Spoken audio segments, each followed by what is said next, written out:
Oke, Assalamualaikum warahmatullahi wabarakatuh. Selamat sore semuanya. Eh, Hari ini kelasnya kita mulai. Kebetulan Bang moderatornya lagi ada kegiatan di luar, jadi saya wakili sembari eh, itu ada dua materi, ya. Yang pertama itu sesi satu di strategi entry dan exit market. Lalu sesi duanya money management kalau nggak salah ya, dengan Pak Irwan Setiawan dari Magnet Berjangka. Sesi pertamanya oleh saya sendiri, Joy M. Ginting. Nah, ini udah hadir nih Pak Iwan nih. Selamat sore Pak Iwan. Sore Pak Joy. Iya, sudah hadir lagi. Ini agak Oke, nuker dikit ya materinya ya. iya, Harusnya nggak minggu depan. apa-apa. Cuma kayaknya minggu depan saya Oh, berhalangan. Jadinya ya, ditukar jadi minggu ini.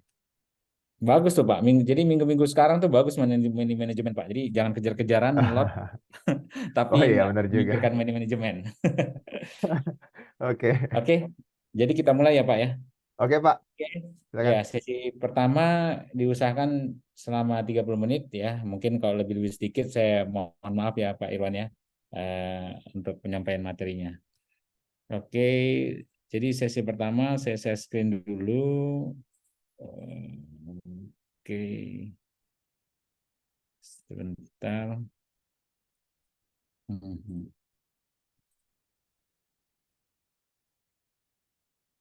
Hmm.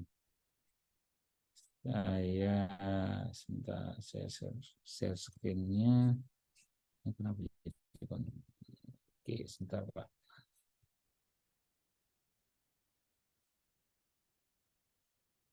Mhm. Oke, ya, saya agak kesulitan nanti ganti layar kalau oke ya. eh jadi untuk sebentar ini saya rapiin dulu nih Pak. Nah, begini lebih. Nah, oke, yang pertama, yang sesi pertama yaitu mengenai eh, strategi entry dan exit market. Nah, eh, apa sih itu entry dan exit di pasar trading ya? Di pasar trading ini yang buat materi ini kok pasar trading ini di, di trading ya. Jadi untuk entry dan exit itu sebenarnya tidak, sekarang ini kan untuk transaksi trading ya, trading itu tidak hanya di pasar futures ya. Sekarang kan sudah ada kripto, atau dari dulu juga ada seperti saham ya, market spot gitu. Jadi sekarang banyak sih ya, dan juga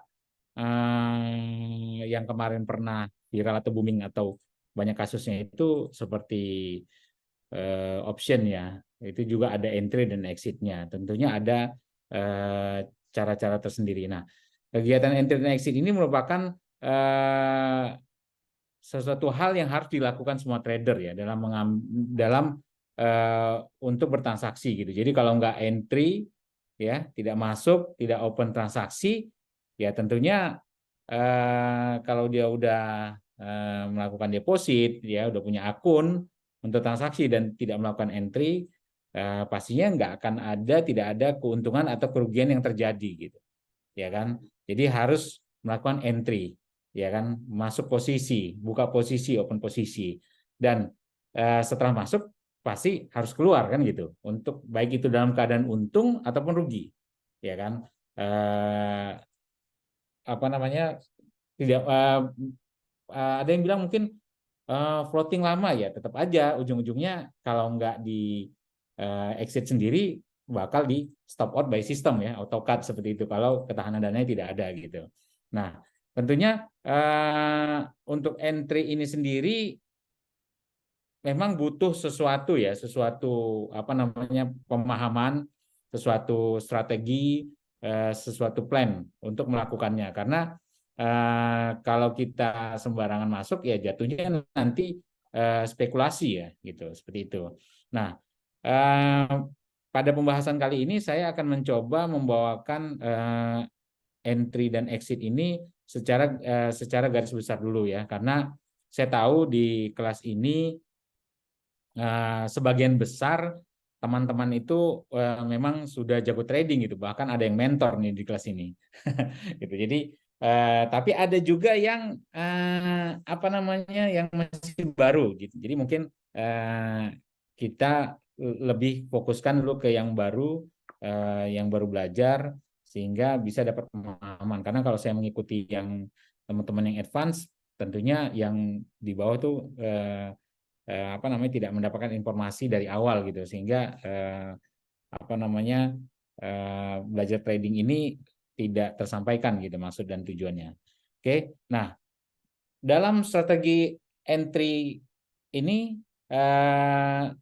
saya sampaikan secara kesimpulan garis besarnya itu ada 5 ya dalam untuk melakukan entry atau exit ini ya. Yang pertama itu teman-teman bisa mengikuti arah tren ya. Jadi arah tren mungkin saya sembari mengganti screen saya ke ini deh, ke MetaTrader 5-nya nih. Saya coba ya. Wah, ini cukup sulit nih. Saya nggak pakai 2 screen soalnya. Oke, jadi berarti saya harus close dulu ini. Nah, ini bisa seperti ini. Ini saya besarin. Jadi yang pertama itu teman-teman itu bisa mengikuti yang namanya tren ya. Tren itu apa sih gitu? Tren itu ya apa namanya arah dari suatu market gitu. Nah, biasanya tren itu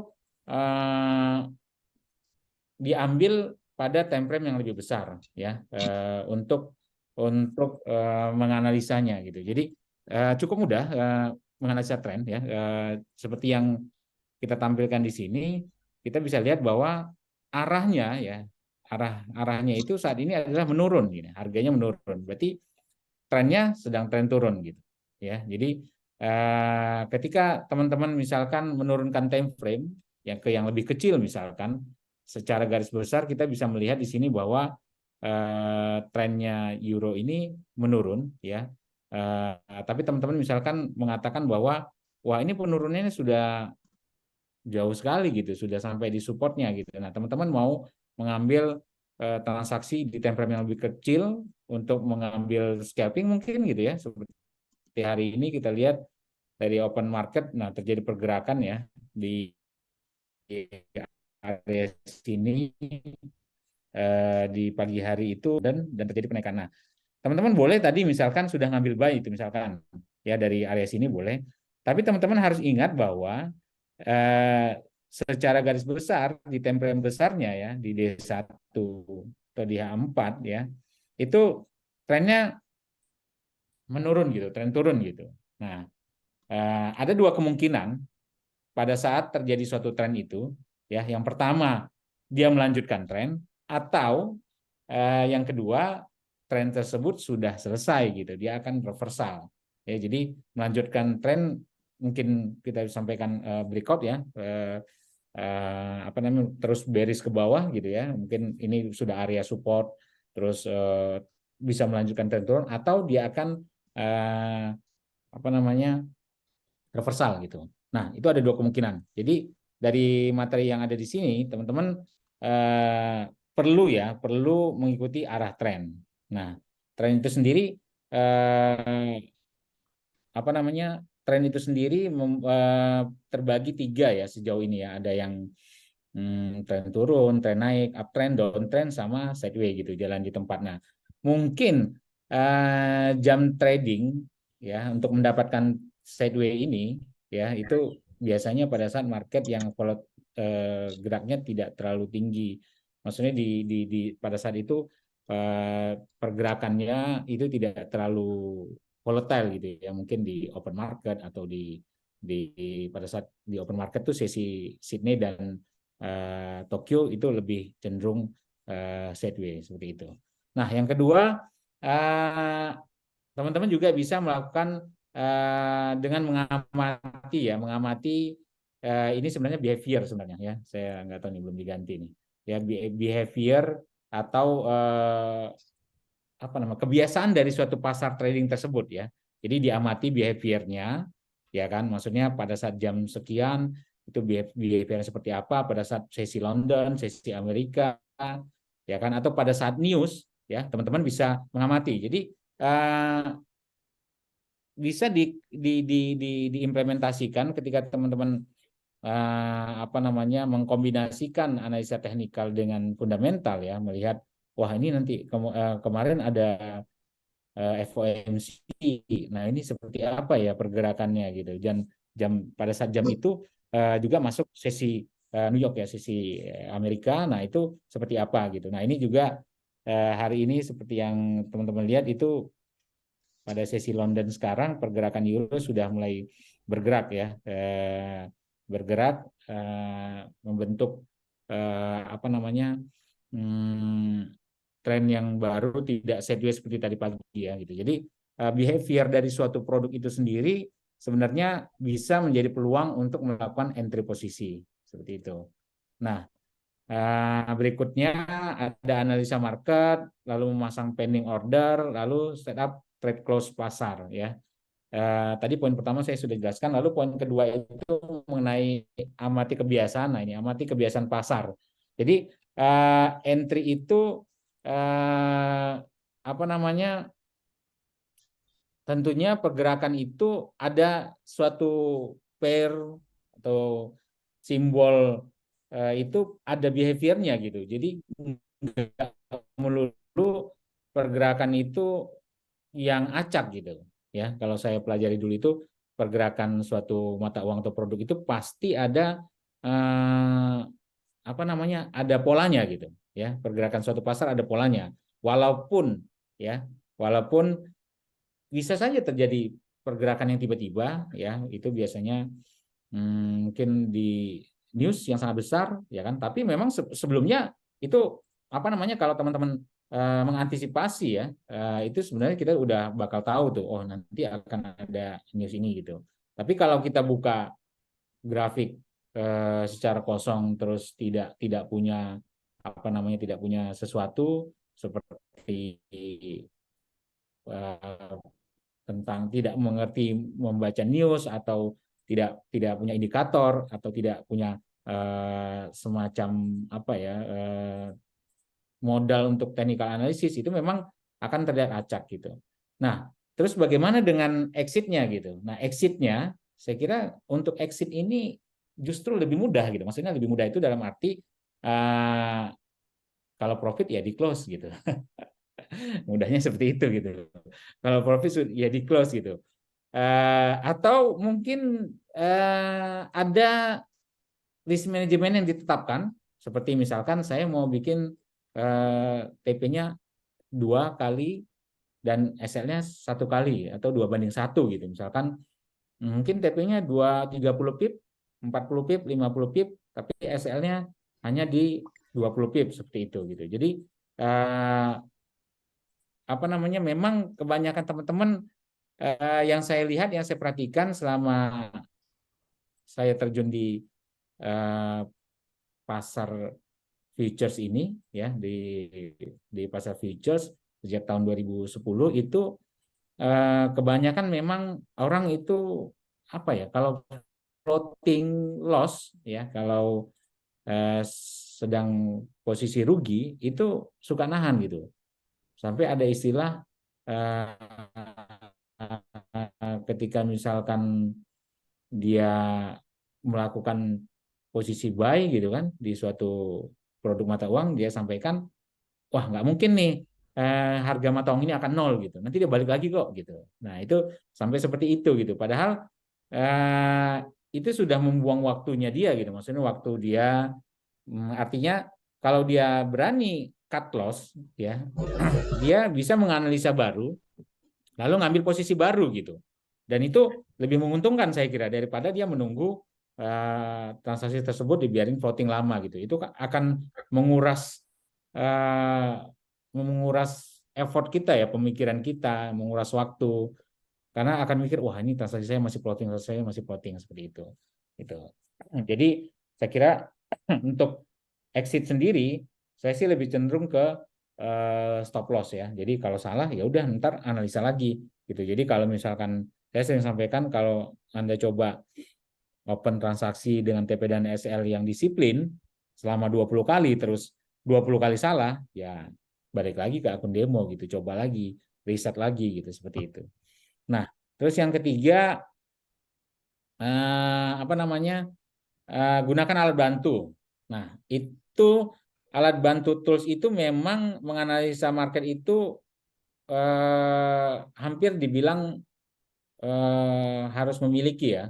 Jadi banyak alat bantu yang bisa digunakan. Mungkin kalau saya lihat di sini ya, seperti di grafik ini, di MetaTrader sendiri itu sudah memberikan kemudahan ya, kemudahan alat bantu yang tersedia. Mungkin teman-teman bisa lihat di bagian insert indikator. Nah, di sini sangat banyak indikator yang sudah tersedia ya. Ya, mungkin salah satunya kalau alat bantu yang lebih ke arah tren ya, ke arah tren, teman-teman bisa gunakan seperti alligator. Nah, alligator ini kalau teman-teman perhatikan dia lebih cenderung menunjukkan arah tren ya. Jadi kalau alligatornya arahnya ke atas seperti ini, berarti trennya naik. Nah, kalau alligatornya arah ke bawah itu berarti trennya turun ya. Dan kalau dia menutup seperti ini berarti tren turun itu sudah selesai gitu.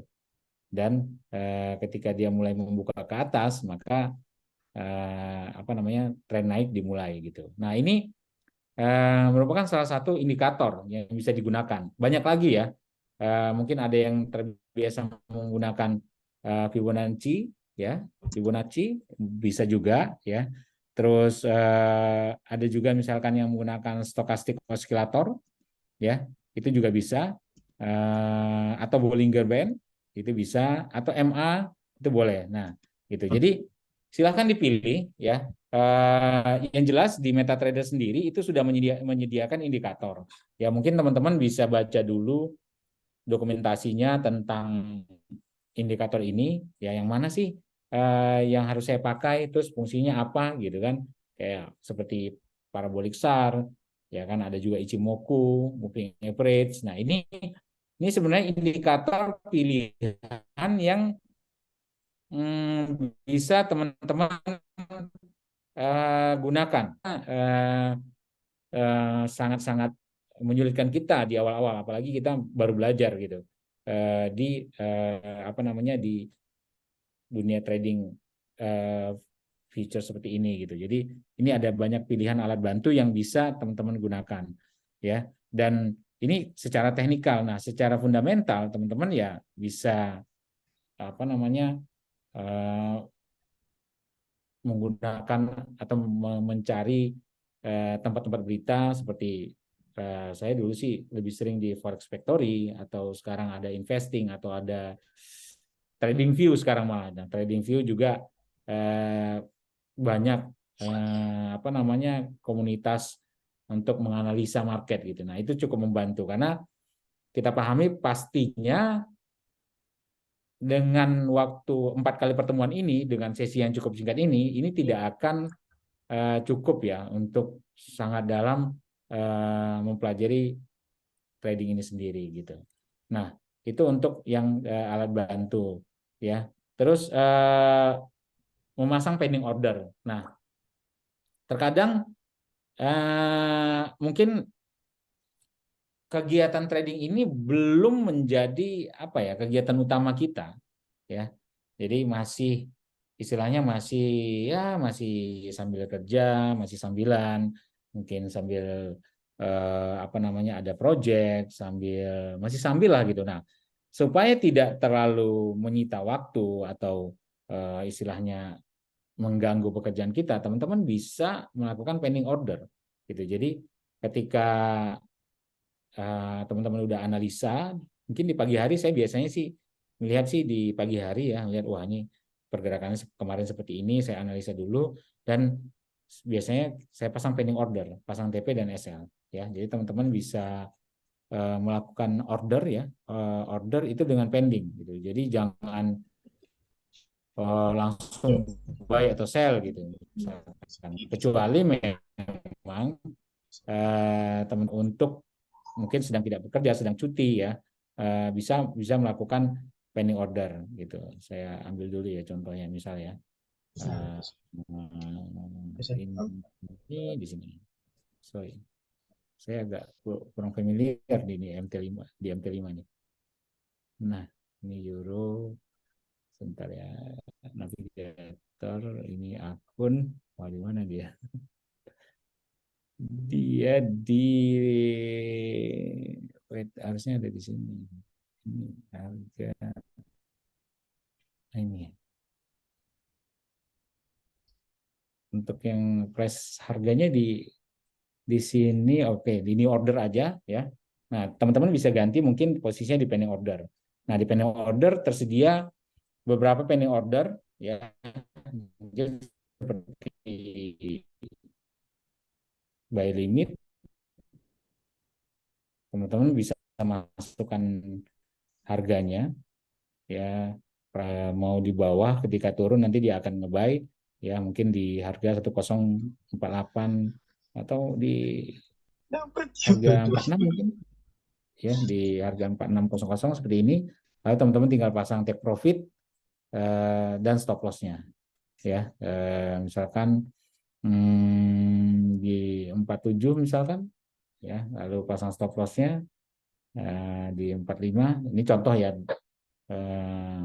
contoh untuk melakukan pending order ya. Jadi ini bisa membantu ketika kita masih istilahnya sangat sibuk ya. Nah, yang berikutnya ini ada satu materi ya, setup trade close pasar. Jadi harga penutupan pasar New York adalah pasar tersibuk dunia. Ya, ini benar. Jadi analisa yang dapat dilakukan penutupan level resisten, level support dan sinyal trading untuk prediksi tren berikutnya. Jadi itu yang tadi saya katakan bahwa saya suka itu menganalisa itu ketika open market.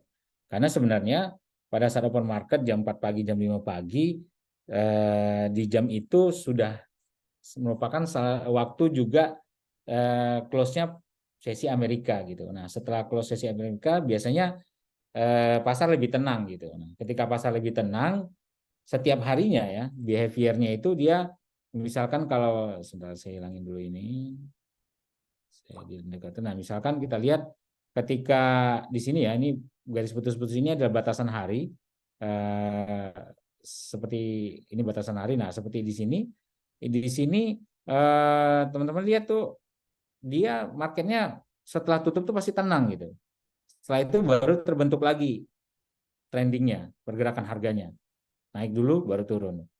Ya kan, sama juga seperti hari ini dia tenang dulu baru ini mulai naik lagi.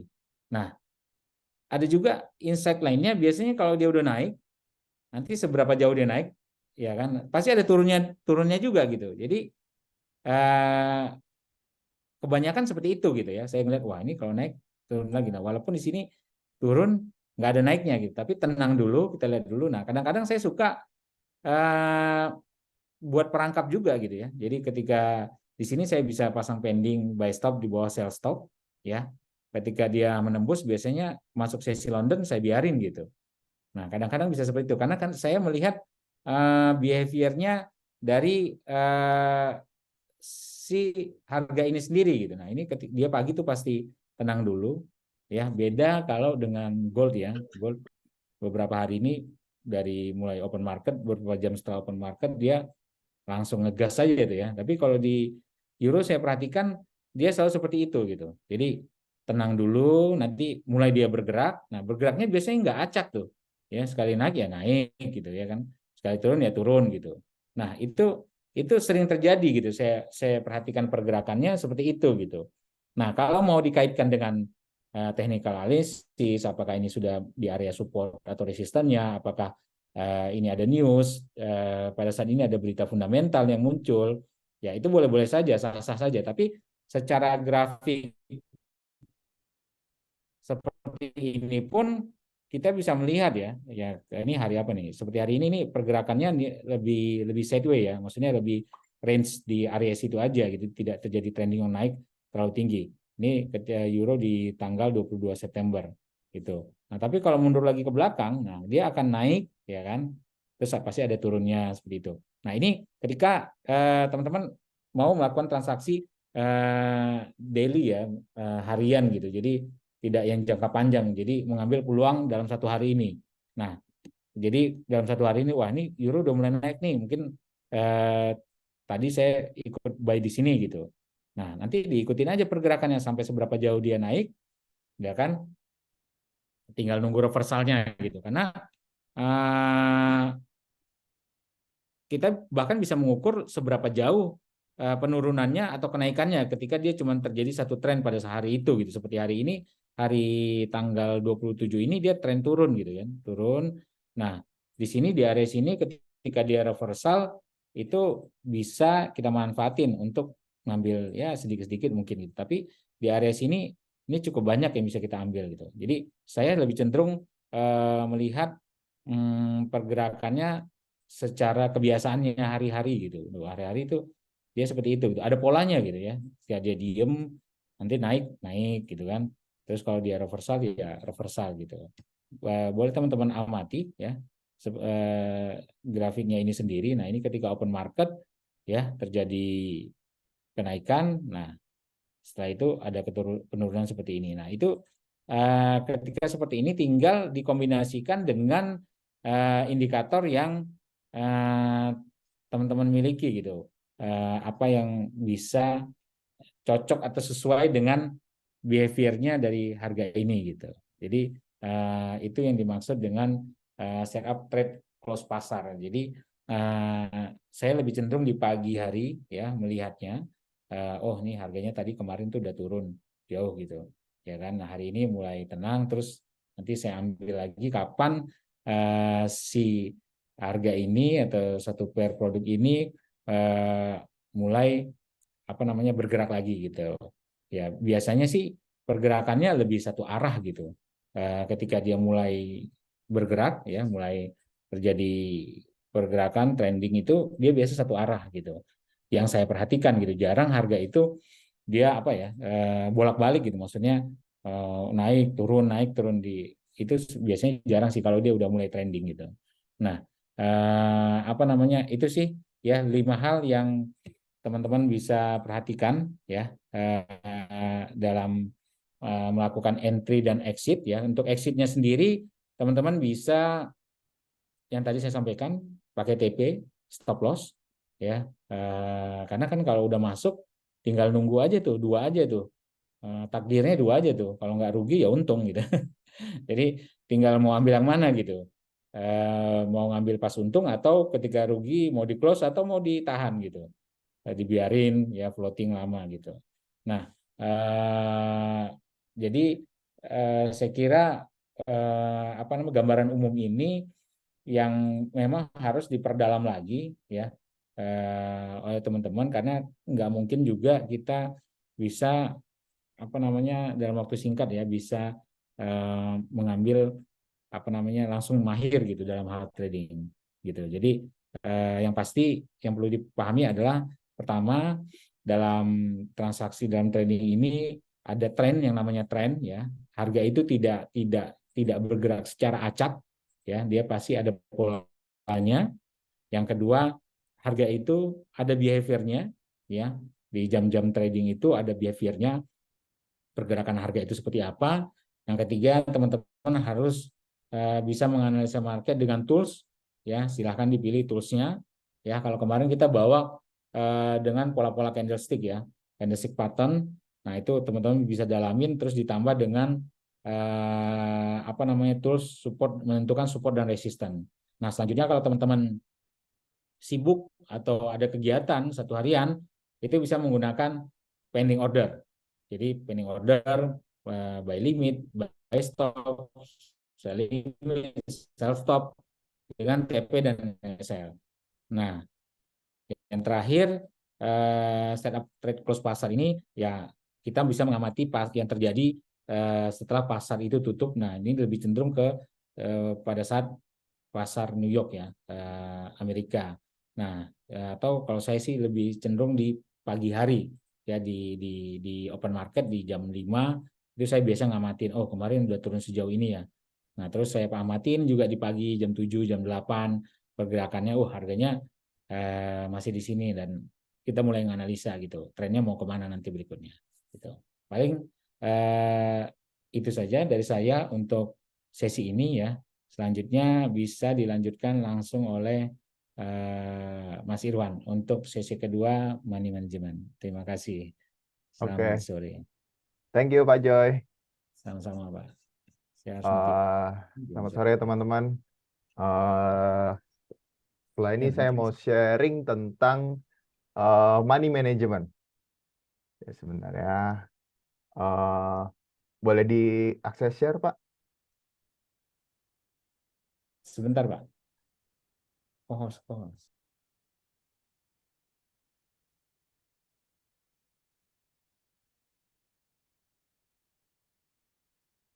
Sudah, Pak? Oke, Sudah, oke.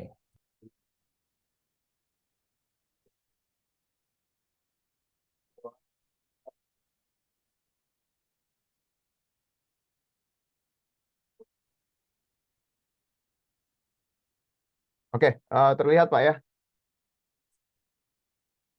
Udah bisa terlihat ya? Iya, Pak, udah, Pak. Oke, eh ini saya mau sharing tentang money management yang selama ini saya pelajarin dan selama ini saya praktekin juga untuk beberapa portfolio dan saya ajarin juga ke beberapa klien tentang money management yang ya bisa dibilang dengan adanya money management ini kita udah nggak akan mengenal lagi namanya margin call. Poinnya itu sebenarnya. Oke, tapi sebelum sampai ke situ, eh, saya mau tanya dulu nih, kalau misalnya kita sepakat nggak bahwa forex itu adalah sebuah bisnis? Kita harus harus satu pandangan dulu nih. Apakah kita sepakat kalau forex adalah sebuah bisnis? Boleh tulis di kolom komentar, Bapak Ibu. Ayo, ditulis di kolom komentar. Sepakat ya? Oh, Pak Holik sepakat, Pak Irsyan Syaban sepakat. Oke. Nah, kalau kita sepakat, berarti kita paling nggak udah punya satu pandangan yang sama dulu soal forex ya, soal trading yang kita lakuin ini. Oke, next. Kalau kita ngomong money management, menurut Bapak Ibu, apa sih hal yang paling penting dalam sebuah money management? Ini yang bisa jawab cepat dan tepat, saya kasih tambahan poin nih, 50 poin deh. Ya Pak Jo ya. Ya, siap. Ayo, teman-teman jawab di kolom komentar atau open mic. Apa hal yang paling penting dalam sebuah money management? Ada Pak Adi, SL dan TP. Oke, ada lagi? Saya kasih tambahan 50 poin nih. Ayo, 50 poin bagi yang Ini ada menjawab. berapa sih yang hadir kali ini? Ada 12, 11 kayaknya, Pak. Oke, dari 11 Dua, SL, Pak Jeffrey. 13, 13, 13. Oke, ada lagi yang bisa menjawab? Stop loss. Stop loss, take profit, pengaturan lot, juga manajemen risiko mengenai SL. Ada yang nanya tuh, Pak. Ada yang nanya. Oh, Katanya Pak ini diulang. Muhammad Apriansyah. Apa hal yang paling penting dalam money management, Pak? Kan kita mau bahas money management ya. Menurut Bapak, apa hal yang paling penting dalam money management? Kalau kita runut, apa yang paling penting dari money management? Pak, ini sepertinya belum ada yang bisa menjawab nih. Risiko. Gimana Pak Apriansyah? Apa jawabannya Pak? Atur lot sesuai risiko. Oke.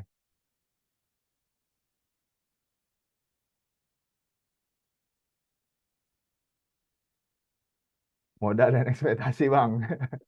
Wah, ini dia nih. Wah, Ekspektasi, ini dia. Oke, ekspektasi itu sesuai antisipasi kenyataan. kerugian. Oke. Semua jawaban yang paling tepat adalah yang paling penting dari money management adalah modal, Pak. Modal trading. Karena kita bicara money Waduh, management. ada, Karena ada yang jawab nggak tadi modal? Oh ada tuh Pak, itu modal Pak dan Irsan, ekspektasi itu dikasih poin nggak tambahan tuh, 5 poin Pak? ya. 50 poin ya Pak Irsan ya, Pak. Tolong dicatat ya Pak Joy. Oke, Amin Nah, Min catat Min. jadi kenapa modal trading itu hal yang paling penting dari money management? Karena kalau kita artiin aja, money management itu adalah mengelola keuangan, mengelola uang. Nah, sekarang apa yang mau dikelola kalau uangnya nggak ada? Bener kan? Ini kan sebenarnya sama kayak kalau kita dengar financial planner atau kita pernah baca blog tentang cara mengatur keuangan, nabung sekian persen, investasi sekian persen, kebutuhan sekian persen. Itu kan sebenarnya kayak financial planner kan. Kita nge-planning financial kita selama 1 bulan. Tapi pertanyaannya kan itu nggak bisa diaplikasikan ke semua orang. Kenapa? Karena modalnya aja beda-beda. Kita punya dapat duitnya beda-beda gitu. Sekarang orang menyarankan menabung minimal 10% per bulan. Lah kalau kebutuhan kita lebih dari itu, kalau perputaran duit kita belum belum besar kan sebenarnya itu jadi nggak relevan kan. Nah, sekarang kembali lagi ke trading. Kenapa modal itu penting? Karena modal itu pengaruhnya itu paling besar ketika kita trading. Kenapa? Karena kita ketika trading biasanya adalah takut dengan angka. Contoh misalnya, kalau kita modalnya 10 juta atau 5 juta deh misalnya. Kita modal 5 juta. Kita udah profit nih. Profit katakanlah $5. Berarti kan kalau 5 juta ke $5, itu kan berarti ke 50.000 itu 1% kan sebenarnya. Benar ya? 5.500.000 $5 berarti kan 50.000 1%. Nah, sekarang kalau kita pikir 50.000 itu bisa apa sih buat kita sekarang yang hidup di kota besar? Paling buat jajan sekali doang. Tapi kalau kita hitung secara ROI, 1% itu udah besar loh untuk 1 hari. Nah, akhirnya karena modalnya ini kecil dan angkanya itu angka angka dolarnya itu kecil tadi, sehingga kita ngerasa $5 itu nggak cukup. Lantas apa yang akan kita lakuin? Yang kita lakuin adalah perbanyak transaksinya supaya $5 tadi itu bertambah jadi $50 atau jadi $500. Padahal kalau kita sadar $5 itu besar bila dibandingkan dengan $500 tadi dengan si 5 juta tadi. Oke. Nah, modal juga penting kenapa? Karena kita mau punya metode secanggih apapun, mau metode yang dari gurunya guru atau dewanya dewa trader, tapi kalau modal kita udah habis duluan, sia-sia itu metode.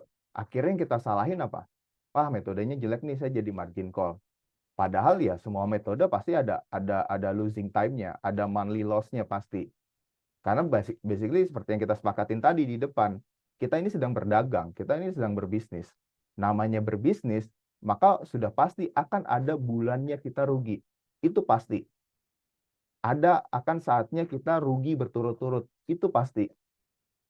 Gitu. Jadi ketika kita lagi kena loss berturut-turut atau istilahnya konsekutif loss, modal kita udah habis duluan nih. Besokannya marketnya berbalik. Yang seharusnya kalau kita ikutin metodenya itu kita bisa recovery. Tapi modal kita udah habis. Akhirnya kan jadinya sia-sia kan? Gitu. Terus sampai sini ada pertanyaan? Kalau ada yang mau bertanya boleh ditulis di kolom komentar ya. Nah, next. Sekarang kalau kita ngomong money management, kita akan berbicara tadi ada yang menjawab masalah pengaturan risiko. Betul, urusannya pasti pengaturan risiko. Maka di sini saya akan bahas cara pengaturan risiko yang biasa biasa digunakan. Ya, bisa dibilang umum lah, risk per trade atau risiko yang digunakan setiap transaksi. Oke. Jadi kalau dalam dalam bertransaksi, kita harus tahu dulu nih, kita punya risiko berapa persen, kita punya risikonya berapa, gitu. Jadi contoh misalnya, kita udah analisa, yang harusnya kita tahu adalah kayak materinya Pak Joy tadi, kita harus tahu SL-nya itu ada di mana, oke, exit-nya ada di mana. Contoh kita punya risiko SL-nya ada 50 pip. Kalau kita pakai 0,1, berarti kan risikonya $50. Nah, $50 itu sama dengan berapa persen dari capital kita. Kalau modal kita $500, ya berarti kan 10% risikonya. Nah, 10% risikonya itulah risiko pertransaksinya. Besar atau kecil, itu sebenarnya balik ke profil risikonya masing-masing dari profil risikonya teman-teman. Kita semua yang ada di Zoom meeting ini punya tipikal pasti beda-beda. Ada yang tipikalnya, oh saya siap risiko gede, oh saya siap sekali masuk full margin, oh saya siap risikonya cuma 0,5% aja, macam-macam gitu. Dan itu nggak bisa siapa benar siapa salah, karena kita punya profil yang berbeda gitu. Tapi selama ujungnya kita masih bisa profit, ya silahkan dipakai. Tapi prinsipnya adalah semakin besar risikonya, oke profitnya memang semakin gede gitu. Tapi modalnya juga makin cepat habis dong. Prinsipnya kan seperti itu gitu. Dan tujuan tujuan kita menggunakan risiko per transaksi ini supaya apa? Supaya kita bisa bisa ngukur nih batas batas penurunan modal kita nanti itu akhirnya akan berapa gitu. Jadi kalau misalnya dalam dalam kita kita transaksi dari modal 10 juta, kita ngerisikoin 1 juta per transaksi, ya berarti kan sebenarnya di atas kertas saja 10 kali loss saja kita udah ludes ya kan. Nah, gunanya risiko per transaksi itu adalah supaya kita bisa mengukur mengukur risiko dari modal kita berapa. Akhirnya kalaupun kita nggak pakai stop loss, kita bisa lihat ketika penurunannya udah sekian persen, udah 5%, 10%, 20%, ya udah kita harus berani cut loss gitu. Dan ini juga penting di masalah risiko per transaksi supaya apa? Supaya ada kontrol di dalam diri kita. Kenapa kontrolnya? Jadi jangan sampai ketika kita trading, ketika kita profit nih, profit baru $5, $10, itu kita ambil. Waduh, nanti harganya takut berbalik nih. Ambil dulu deh, kantongin dulu. Kantongin dulu, kantongin dulu. Tapi ketika lagi loss-nya $50, kenapa kita diamin? Kenapa ketika profit kita ambil $5, $10, $15, $20. Kita ambil tuh kantongin, kantongin dengan asumsi ya udah ya lah yang penting masuk kantong dulu. Tapi ketika marketnya tetap berlawanan dan floating loss $50, $100, kenapa kita diemin? Karena dalam mindset kita, sebelumnya harganya balik kok, saya ngambil $10 doang nih, masa nggak dapet? Akhirnya yang 10 kali profit tadi itu habis gara-gara satu transaksi. Penyebabnya kenapa? Penyebabnya karena dari awal kita nggak tahu kita punya risiko tuh di mana. Kita punya risiko tuh berapa gitu. Dan problemnya juga ketika kita trading adalah yang kita lihat adalah profitnya duluan. Ketika kita mau masuk market, oh ini ada pola double bottom nih, harusnya naik sampai harga sekian. Kalau saya buy di sini, profit saya bakal $50. Yang kita lihat $50 dulu. Tapi ketika udah loss $100, kita nggak siap. Ketika loss, anggaplah loss $30, kita udah ketar-ketir. Padahal kalau kita ngomong risiko dan reward, risikonya 30, rewardnya 50. Berarti kan sebenarnya masih worth it dong untuk ditransaksiin. Gitu. Oke. Nah, kemudian risiko per transaksi yang yang kami rekomendasikan adalah maksimal 5% per transaksi. Kenapa 5%? Sekarang kalau misalnya kita hitung-hitungan di atas kertas aja, kalau misalnya kita pakai sekali loss 5%. Kalau misalnya kita loss sampai modal habis, berarti kan mesti loss 20 kali berturut-turut. Berturut-turut loh ya. Nah, sekarang kalau kita loss 20 kali berturut-turut, mendingan kita ngapain sih? Mendingan kita kan mikir, sebenarnya kita masih bisa nggak sih trading? Sebenarnya ini cocok nggak sih buat kita? Karena kita bisa sampai loss 20 kali berturut-turut gitu loh. Tapi kan paling enggak, kita punya ada data acuannya nih. Oh, sekali loss 5%, sekali loss 5%. Tapi kan kalau posisinya dibalik, kita siap loss 5%. Tapi kalau misalnya kita profit, ya profit 5%. Ya, high risk, high return memang. Tapi kan sebenarnya yang kita pandang adalah, kenapa kita pandang risiko dulu? Karena ketika risiko itu terjadi, kita udah siap duluan nih.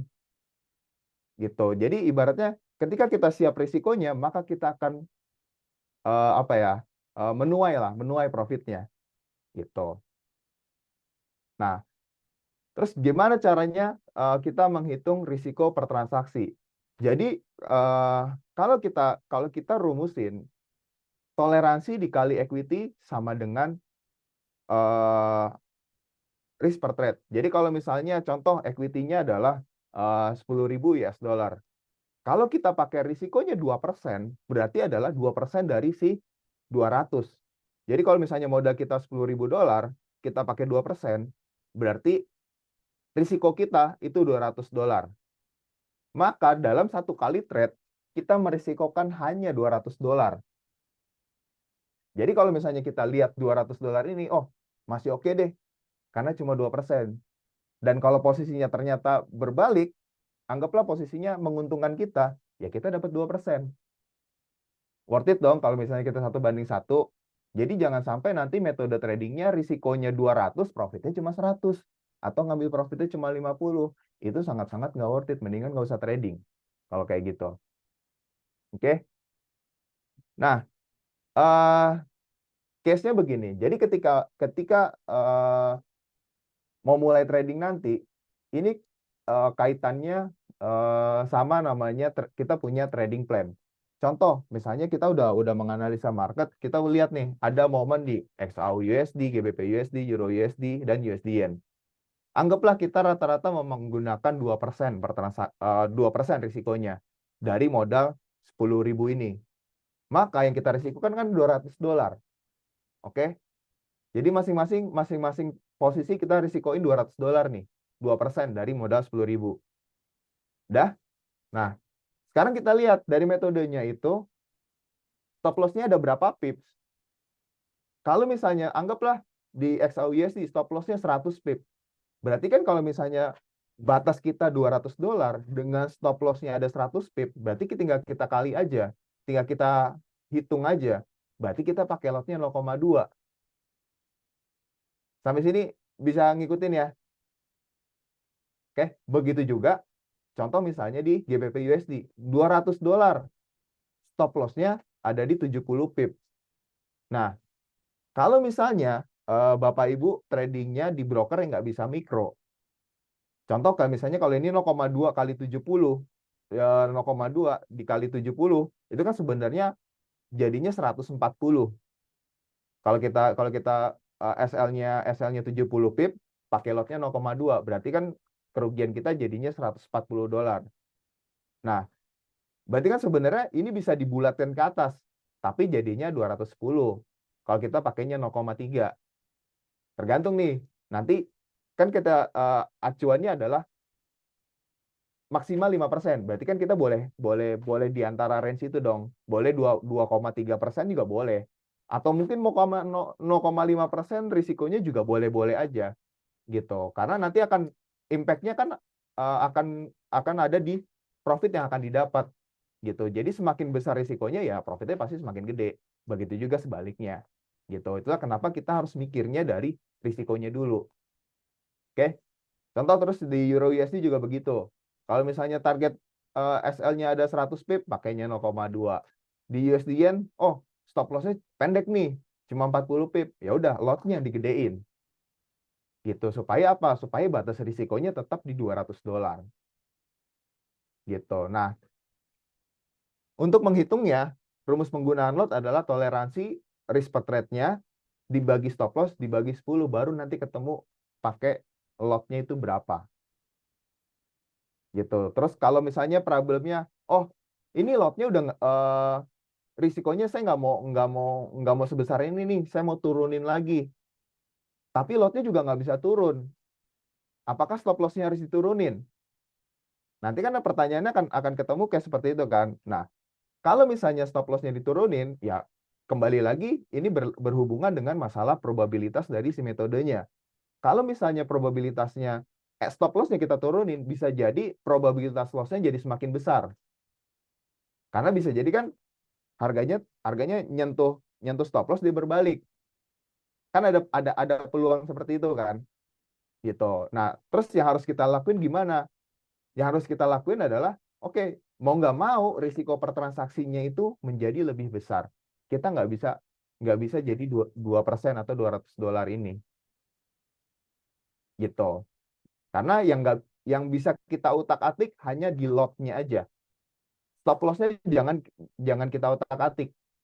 Gitu. Karena itu pengaruh nanti ke masalah uh, probabilitas si polanya sama ya area stop loss-nya, area strong support atau bukan. Gitu. Sampai sini ada pertanyaan? Apakah cukup jelas?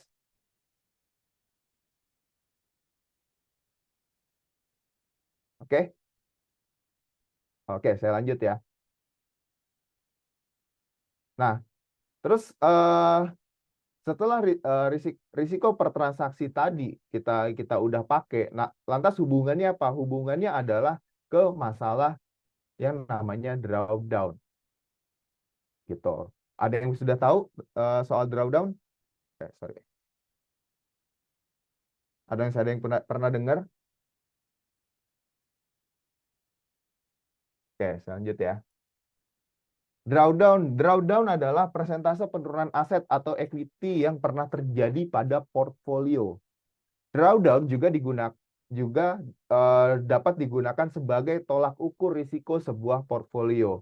Jadi pada dasarnya sebenarnya drawdown itu adalah kita pernah punya risiko berapa banyak sih. Jadi kalau kita misalnya modalnya anggaplah $1.000. Dari modal $1.000, wah ternyata kita berhasil profit $5.000. Tapi adalah 10% atau loss 50%.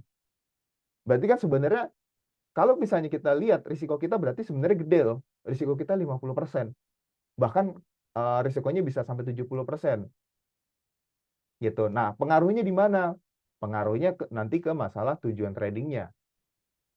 Kalau misalnya Bapak Ibu tujuan tradingnya adalah untuk tujuan misalnya mau serius trading, bangun portfolio supaya nanti bisa copy trade misalnya, atau bisa dapat funding misalnya, sah-sah aja gitu. Tapi kan sebenarnya dari sisi investor apa yang akan dijual?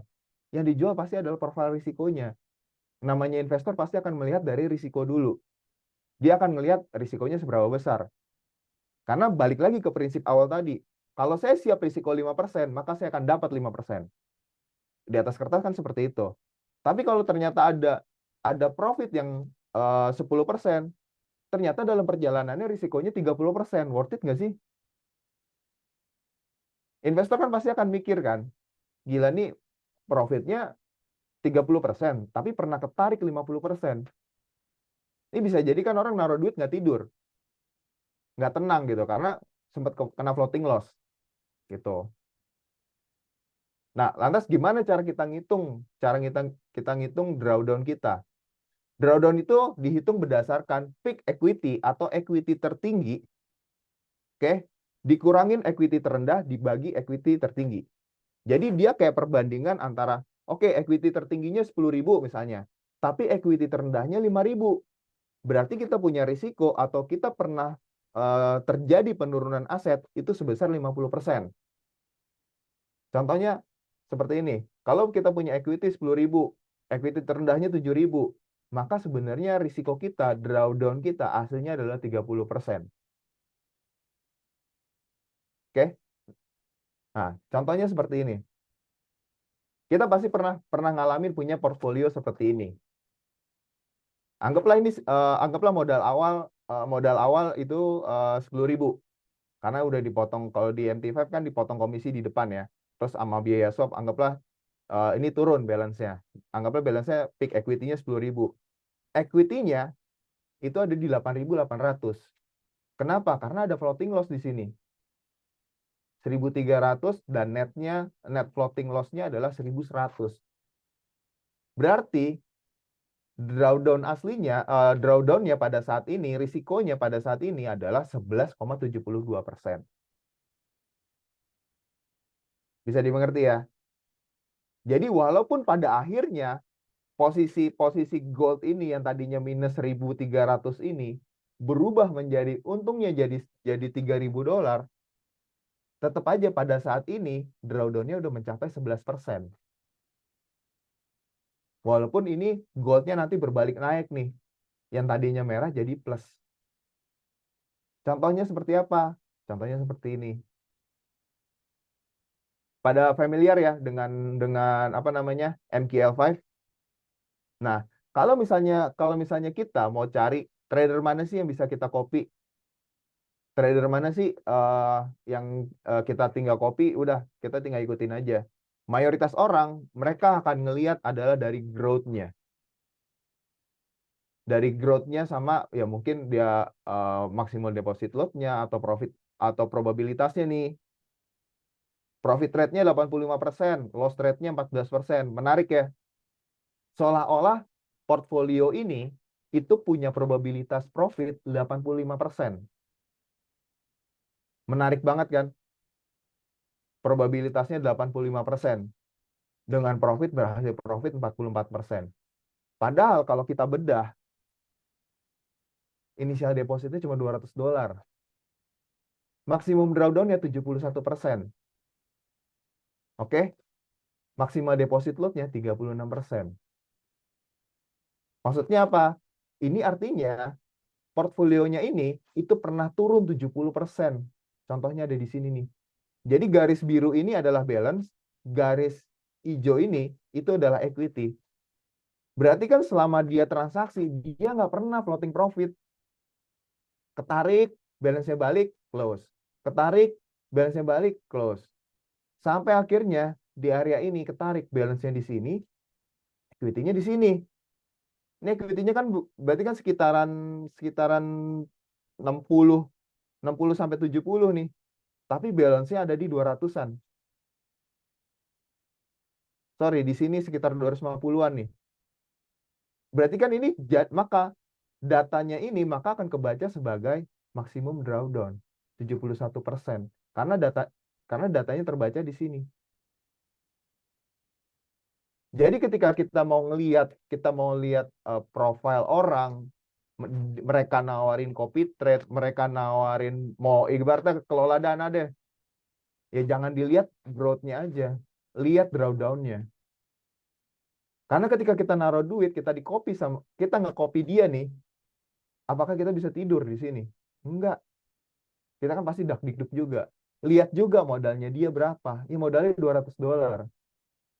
Sekarang kalau modal dia $200, modal Bapak misalnya 20 juta, atau modal Bapak ada 50 juta, dia enak masih bisa tidur $200 ya. Kita kan beda lagi urusannya. Gitu. Nah, sama seperti yang saya bilang tadi, kalau misalnya tujuan Bapak Ibu mau trading untuk ngebangun portfolio, maka yang seharusnya kita fokuskan adalah masalah risiko. Karena balik lagi ke prinsipnya tadi, ketika kita siap risiko 5% per transaksi, kita akan dapat 5%. Karena anggaplah kita punya metode yang risk and reward-nya 1:1. Profit 100, loss 100. Gitu. Dengan adanya itu, ya udah otomatis portfolio kita kan pasti akan ikut terus tuh. Kalau kita fokusnya di risiko. Jelas ya?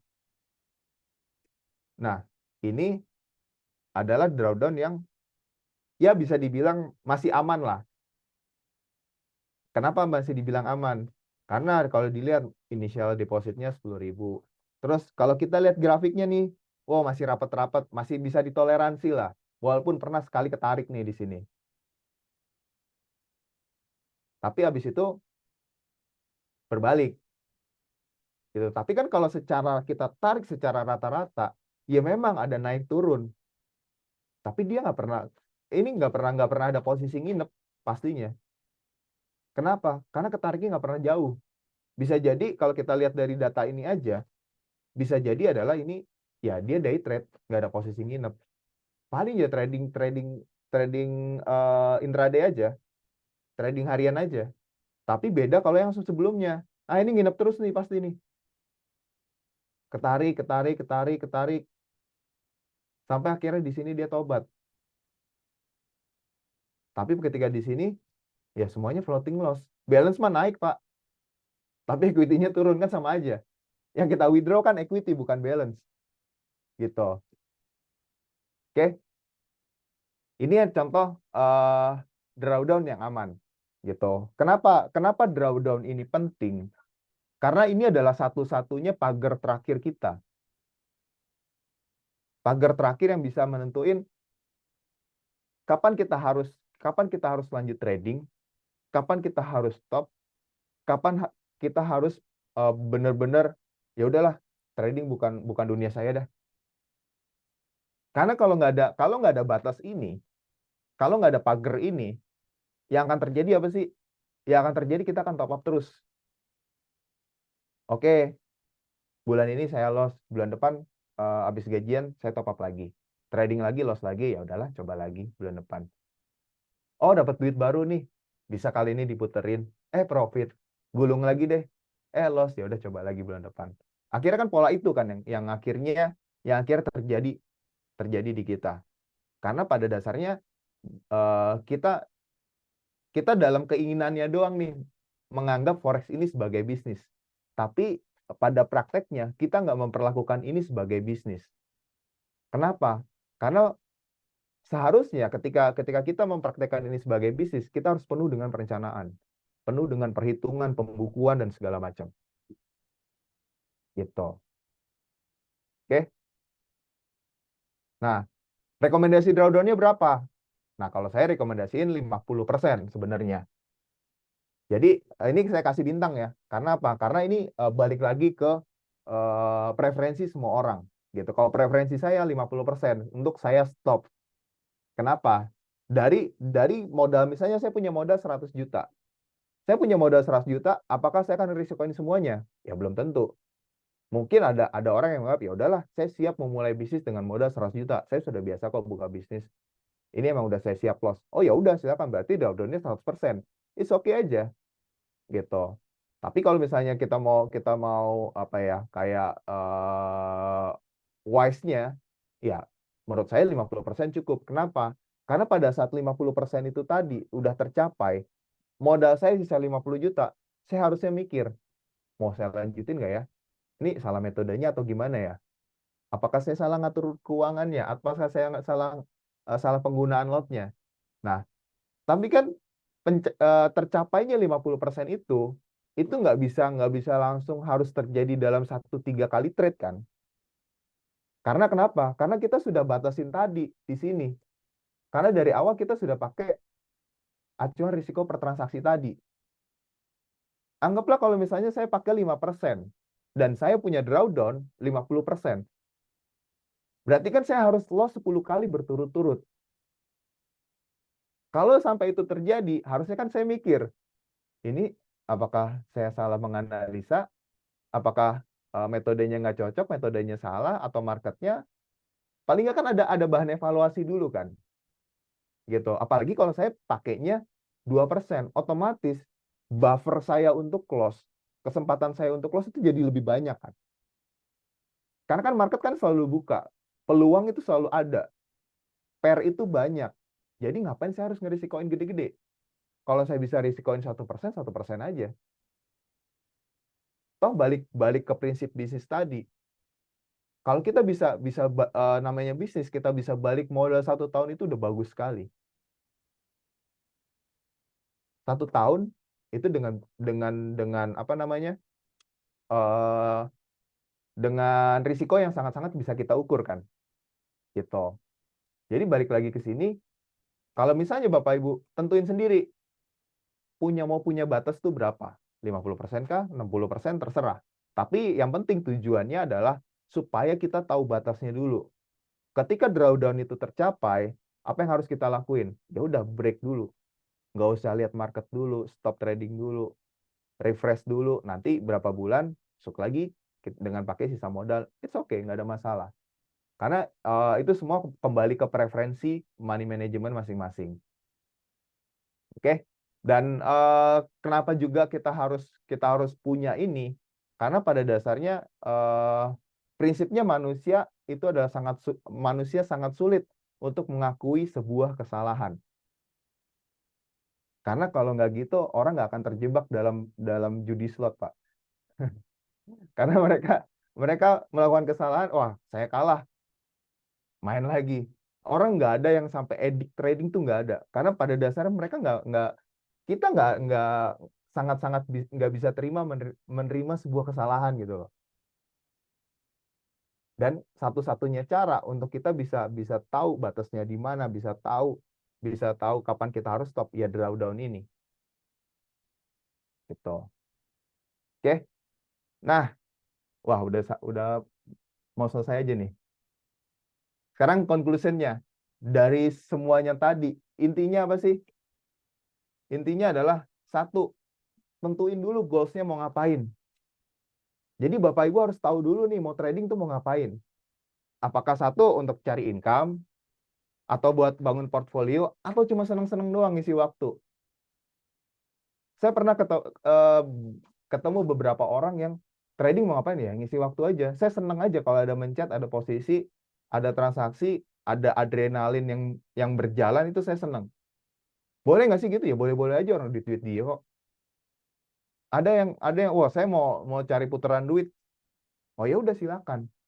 Oh saya mau jadi master trader supaya bisa di copy. Iya silakan. Tapi dengan adanya goals itu kita harus tahu memperlakukannya seperti apa. Mau Bapak tujuannya trading ini buat gambling sekalipun, boleh-boleh aja kok orang duit-duit Bapak. Tapi harus tahu risikonya apa. Kalau tujuannya buat gambling, ya udah pasti bakal risikonya bakal loss. Orang tujuannya buat gambling, bisa jadi kita hari ini profit gede, bisa jadi besok kita ngutang. Karena buat top up. Karena tujuannya gambling.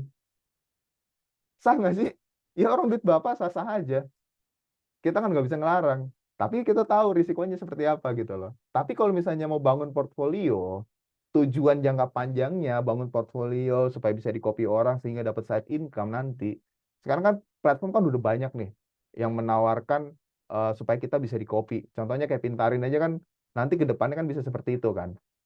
Gitu. Jadi kalau misalnya tujuannya seperti itu, jangka panjangnya seperti itu, ya fokuslah pada portfolio. Kalau kita fokus pada portfolio, maka kita harus fokus pada risiko. Kalau kita runut lagi fokus pada risiko, kita harus fokus pada modalnya.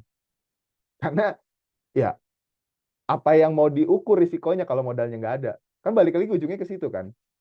Gitu. Terus kalau misalnya saya fokus supaya dapat duit jajan, oh ya udah silakan.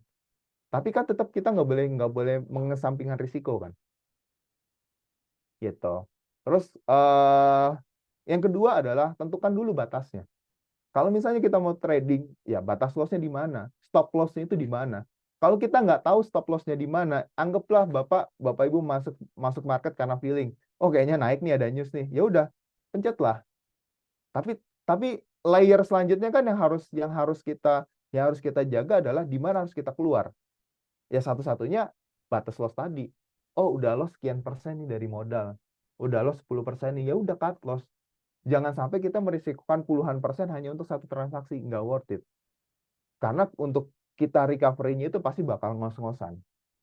Pasti. Gitu. Dan eh yang ketiga adalah kita harus realistis. Gitu. Realistis bahwa trading adalah bisnis yang kita sepakatin tadi. Dan namanya bisnis adalah butuh modal. Dan trading itu tidak selalu untung. Jadi kalau misalnya eh kita realistis kalau misalnya, oh saya nggak ada modalnya 100 juta, saya ada modalnya 10 juta doang buat trading. Ya nggak apa-apa. Tapi Bapak Ibu harus realistis juga. Kenapa? Maka risikonya akan menjadi lebih besar. Gitu. Kalau saya cuma ada modal 5 juta, oh ya udah nggak apa-apa. Sah-sah aja kok. Tapi kita harus sadar juga, dengan modal kita segitu, bukan profit kita yang besar, risiko kita yang besar sebenarnya. Karena kalau misalnya kalau misalnya kita profit, anggaplah profit $10. Profit $10 tadi yang saya bilang di awal, $10 itu bisa jadi itu nggak berasa di kantong kita. Padahal kalau secara persentase itu dari 10% dari modal 10 juta. Tapi kan kalau secara value itu nggak kerasa di kantong. Ya $10 buat weekend juga kurang mungkin, gitu kan. Tapi kita nggak realistis bahwa itu sudah 10% loh sehari. Mau nyari di mana untung 10% per hari? Nggak ada, gitu. Oke, sampai sini ada pertanyaan? Sekian dari saya. Kalau ada pertanyaan, boleh ditanya di kolom komentar, Bapak Ibu. Oke, terima kasih Pak Irwan. Ya, jadi untuk teman-teman yang mau bangun portofolio dipintarin, mungkin di minggu ini fitur untuk portofolionya akan dibuka ya, karena kita masih dari kemarin masih menyesuaikan untuk di peraturan dan yang lain-lain. Minggu ini harusnya sudah dibuka, ada beberapa kompetisi trading di situ dalam membentuk portofolio, teman-teman bisa ikut apa namanya di kompetisi trading ataupun di apa ya membangun portofolio untuk biar bisa dapat follower ya. Jadi kalau tadi ada yang bilang di chat Ya. itu prop firm gitu ya, saya kira Oh ya. untuk di apa ya di pialang lokal atau di area-area yang legal itu justru teman-teman mendapat investor itu lebih mudah gitu karena teman-teman nggak kucing-kucingan gitu, teman-teman transparan sesuai rule gitu kan. Jadi akan ada aja investor yang melihat wah ini siapa nih bagus gitu ya kan, minta dikontak, minta Hmm. dihubungkan, itu ada gitu, pengalaman kita di tahun-tahun sebelumnya seperti itu gitu ya. Jadi nanti ya langsung aja atau si apa namanya si investor ini yang mengcopy teman-teman langsung kan dari aplikasinya Pintarin seperti itu. Oke, selanjutnya ada yang mau bertanya sebelum kita tutup kelas kita hari ini? Kalau tidak ada yang mau bertanya lagi, saya kira sampai di sini ya, Pak Irwan ya. Ya, Dewan, terima untuk kasih materi Pak nanti Joy. di-share di group tadi ya. Terima kasih Terima kasih Bapak Pak Ibu. Irwan, terima kasih semua teman-teman ya. Semoga bisa Sorry. bermanfaat untuk Ya, kita semoga. mengembangkan portfolio kita. Oke, amin. Ya Pak, terima kasih. Saya Terima tutup kasih kelasnya ya. semuanya. Selamat sore. Sorry.